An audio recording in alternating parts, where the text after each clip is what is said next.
આ યુવાનોએ જે સંકલ્પ કર્યો હતો એની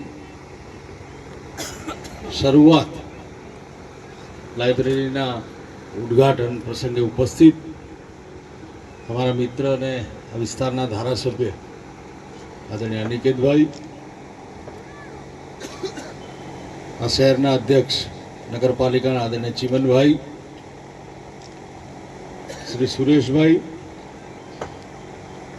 શ્રી ધર્મેશભાઈ, ગીતાબેન, નગીનભાઈ, રાહુલભાઈ, અમારા સાગરભાઈ, અમદાવાદથી પધારેલા કૃણાલભાઈ, ઓએનજીસીની અમારી ટીમ, સૌ દાતાશ્રીઓ, યુવાન મિત્રો,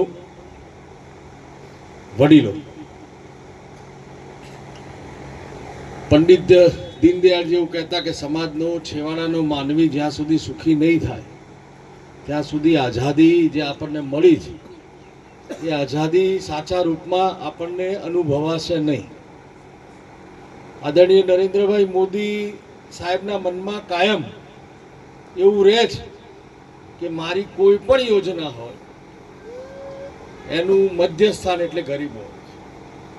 આ દેશનો ગરીબ કેવી રીતે આગળ આવે, આ દેશના ગરીબને શું કરવાથી એ પોતે પગભર થઈ શકે, અને એના માટે જે એની યોજનાઓ છે મારે તમને યાદ એટલા માટે કરાવી છે.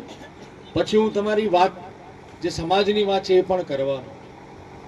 નરેન્દ્રભાઈ મોદીએ એક સામાન્ય વાત મૂકી જ્યારે ગુજરાતના મુખ્યમંત્રી હતા કે ભાઈ દરેકને 2 લાખનું મેડિકલ સહાય માં અમૃતમ કાર્ડથી મળશે.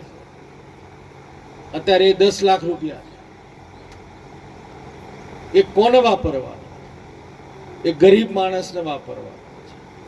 એ તમે કોઈ પણ સારામાં સારી હોસ્પિટલમાં જઈ અને કાર્ડ બતાવો એટલે ગરીબનો ઈલાજ મફત થાય એના માટેની યોજના હતી.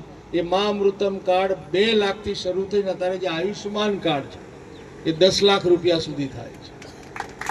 આ 108ની યોજના કોના માટે? સુખી લોકો જોડે તો ગાડી હતી, આપણી બેન દીકરીના ઘેર ડિલિવરી હોય, કોઈ ખેત મજૂરી કરતું હોય, કોઈને વાગ્યું હોય તો એમ્બ્યુલન્સ નહોતી. 108 આવ્યા પછી જે ગરીબોની સહાય કરવામાં આદરણીય નરેન્દ્રભાઈ તત્કાલીન મુખ્યમંત્રી તરીકે કામ કર્યું એ કોના માટે કર્યું? ગરીબોમાં. એ કોઈ પણ ધર્મ સમાજનો ગરીબ હોય, ગરીબે ગરીબ હોય છે. આ જનધન ખાતા ખોલ્યા ઝીરો બેલેન્સ વાળા, 56 કરોડ કરતા પણ વધારે ખાતા છે. એ કોના માટે? જે બેંકમાં આપણને જવા નહોતા દેતા એ બેંક વાળા આપણને સામેથી આવીને ઝીરો બેલેન્સમાં આપણે એકાઉન્ટો ખોલી ગયા. કોના માટે? ગરીબ માટે. એટલે નરેન્દ્રભાઈ મોદી સાહેબની સરકાર ગુજરાતમાં હતી ત્યારથી ને આજે કેન્દ્રમાં છે ત્યારે પણ ગરીબોની સતત ચિંતા કરનારી સરકાર છે. ને સરકારના આ કાર્યક્રમને આગળ વધારવાની હિંમત આ પટણી સમાજના યુવાનોએ આજે પાલનપુરમાં કરી છે. એનું નામ જે આપ્યું છે એ માટે હું સૌ ટ્રસ્ટીઓને અભિનંદન આપીશ કે આપણું લક્ષ્ય શું છે,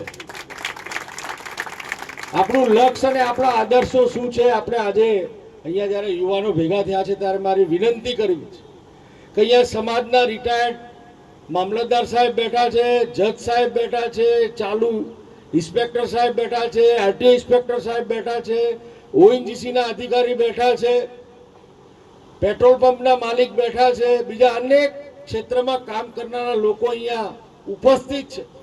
અને અહીંયા ઉપસ્થિત નથી એવા ઘણા લોકો સરકારમાં આઈએએસ આઈપીએસ પણ હતા, ડેપ્યુટી કલેક્ટર, એક્ઝિક્યુટિવ એન્જિનિયર પણ છે, પણ કેટલા છે? મુઠ્ઠીભર લોકો. કેમ નથી? હમણાં કોઈએ કહ્યું, રાહુલભાઈ કહેતા હતા કે મને પાટણથી લગભગ કહ્યું કે તમારે જેટલા પૈસા જોવો એટલા અમે આપીશું સમાજમાં. પૈસા મળી જશે, પણ હું આજે સમાજ જોડે વિનંતી કરવા આવ્યો છું